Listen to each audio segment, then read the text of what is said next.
The metal doesn't just get cold when it's underwater, it breathes. People don't tell you that in the recruitment offices. They show you posters of pristine white uniforms and sun-drenched decks. They don't tell you that when a ship is dying, the steel moans like a living thing, stretching and twisting under a weight it was never meant to hold. My name is something that doesn't matter anymore. In the grand ledger of the Second World War, I'm just a data point, a survivor. But to myself, I am the man who held the wheel. What matters is the number 70. That was the thickness, in millimeters, of the steel bulkhead between me and the men I grew up with. 70 millimeters of cold, hardened metal. That was the only thing separating the air I was breathing from the black, oily water that was taking them. It was December 7th. In Hawaii, the sun usually feels like a blessing, a warm weight on your shoulders that makes the service feel almost like a vacation. But that morning, the sun was just a spotlight for the fire. I remember the smell of the breakfast in the mess hall, burnt toast, bacon grease and spilled coffee, mixing suddenly with the sharp, acidic scent of fuel oil. It's a thick, cloying smell, like rotting earth mixed with chemicals. Once it gets in your throat, you never truly cough it up. It stays in your lungs for decades.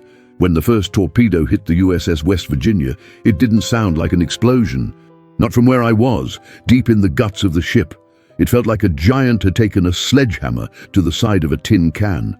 The whole ship shuddered, a violent sideways lurch that threw us against the lockers. I remember the sound of porcelain breaking in the galley, a stack of plates hitting the floor, such a small domestic sound in the middle of a massacre. Then the alarm started, but they didn't last long. The power died and the ship fell into a red pulsing darkness, lit only by the emergency lanterns that flickered like dying eyes. The ventilation stopped. The hum of the ship, the heartbeat we all lived by, just ceased. My station was the damage control locker, section 4. My job was simple on paper: close the hatches, maintain watertight integrity, save the ship. They teach you that in training using wooden models and dry classrooms. They show you diagrams of buoyancy and stability. They don't tell you about the vibration of the deck when the water is rushing in below you, or the way the air gets heavy and wet within seconds, thick with the spray of ruptured pipes. The ship was listing heavy to port. I was struggling to stand, my boots slipping on the slick, oily film that was already covering the floor. The emergency lights cast long, distorted shadows that looked like hands reaching out from the corners. I reached the main hatch of the lower engine room access. This was the throat of the ship. The protocol was clear. If the compartment below was breached, you seal it. You don't wait, you don't check. If you wait even 10 seconds, the free surface effect takes over, the ship capsizes, and everyone, all 2,000 men, goes down into the mud.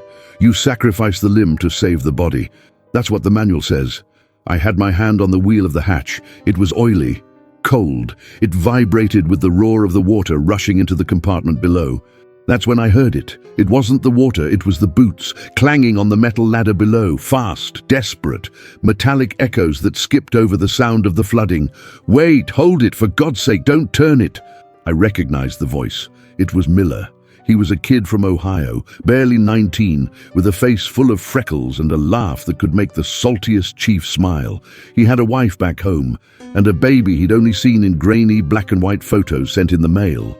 Behind him I could hear others, 3, maybe 4 men. They were shouting, their voices distorted by the narrow trunk of the ladder. I looked through the small, thick glass porthole of the hatch. It was barely 6 inches across. The emergency light on their side was still working, casting a hellish orange glow. I saw Miller's face. He was panting, his hair plastered to his forehead with sweat and oil. He was laughing, a panicked, hysterical laugh, because he saw me. He thought he'd made it. He thought he was safe because he saw a friendly face on the other side of the glass. He reached out a hand, ready to grab the handle. But I could see what he couldn't. Below his feet, in the shadows of the ladder, a black surge of seawater was rising. It wasn't pouring, it was erupting. It was already at his waist, the pressure was immense. I could see the water swirling with debris, papers, clothing, things that used to belong to people. If I didn't turn that wheel right then, the force of the water would blow the hatch wide open the moment it hit the ceiling. It would flood my deck, then the next, then the entire spine of the ship. "Close it," a voice came from behind me. It was Chief Henderson. He was leaning against the bulkhead, bleeding from a gash on his forehead that sent a red curtain over his left eye.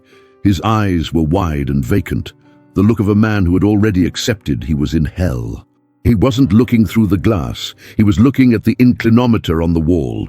The needle was crawling 20 degrees, 22 degrees. The ship was rolling over. "Chief, they're right there," I said. My voice sounded like it belonged to someone else.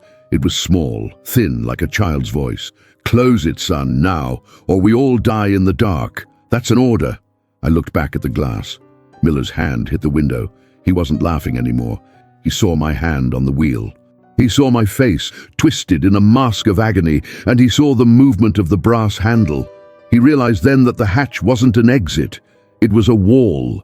The sound of the dog bolt slamming into place is a sound I have heard every single night for the last 80 years. Clack, clack, clack. Each turn of the wheel felt like I was pulling a rope around my own neck. I watched his fingers, greasy and trembling, disappear as the heavy steel hatch pressed into the rubber seal. I tightened it until my knuckles bled.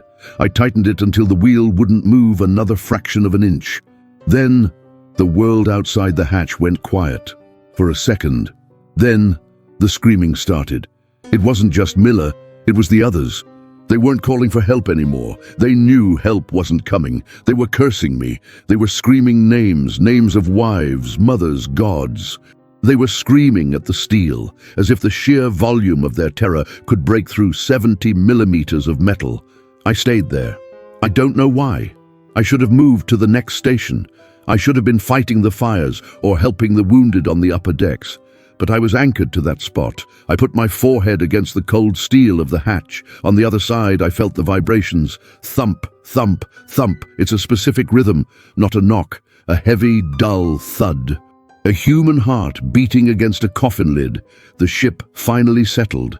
She hit the mud of the harbor floor with a groan that shook my teeth. We didn't capsize.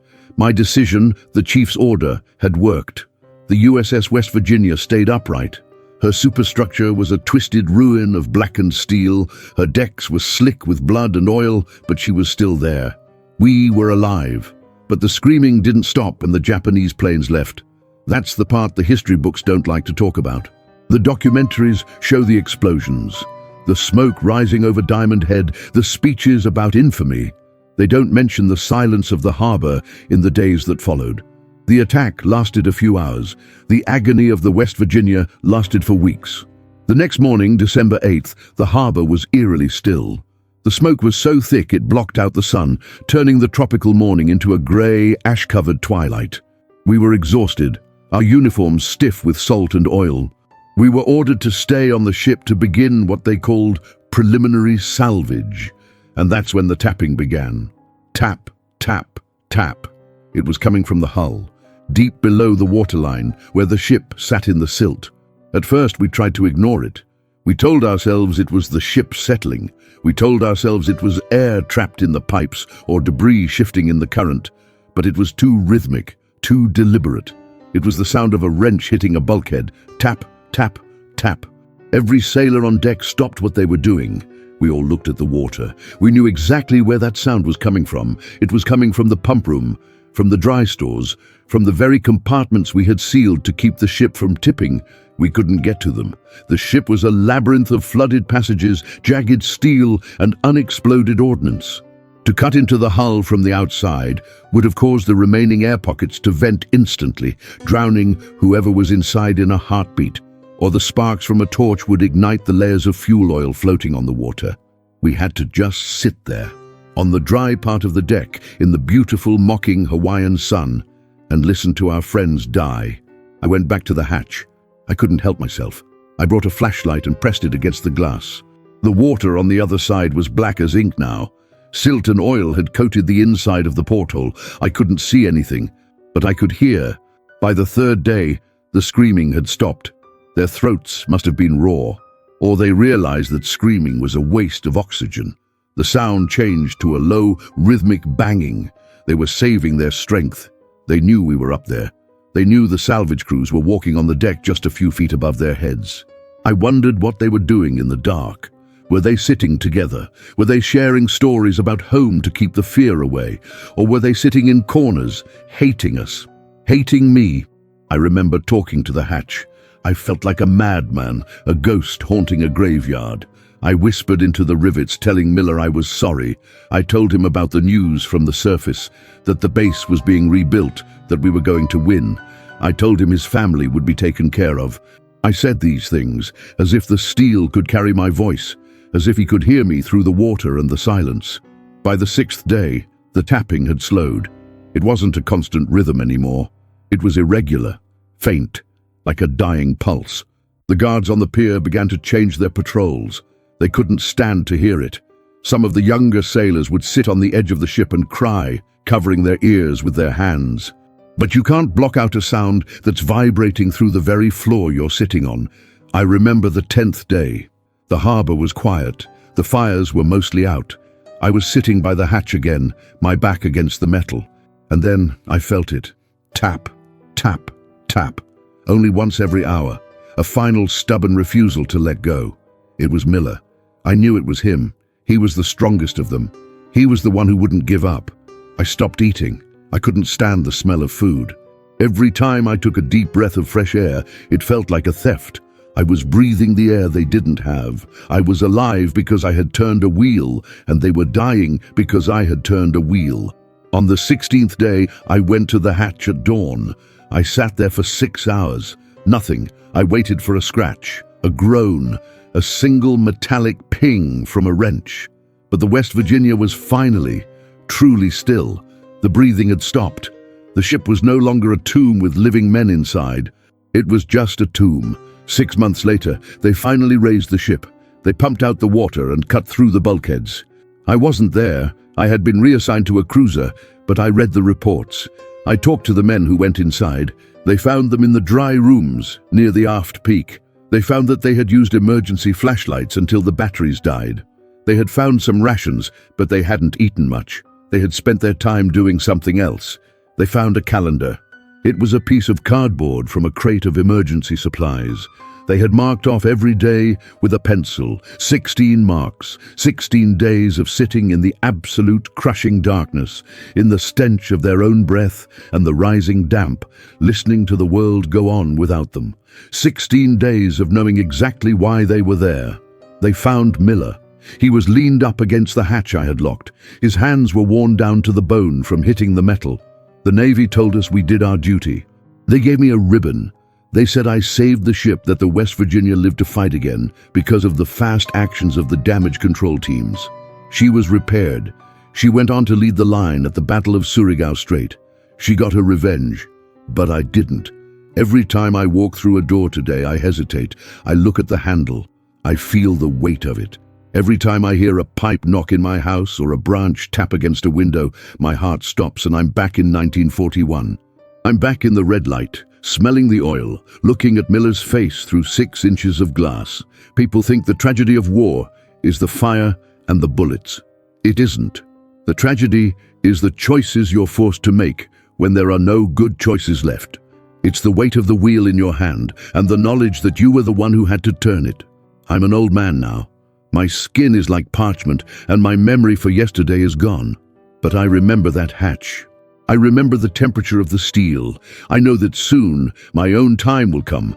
I'll have to walk through one last door, and I know who will be waiting on the other side.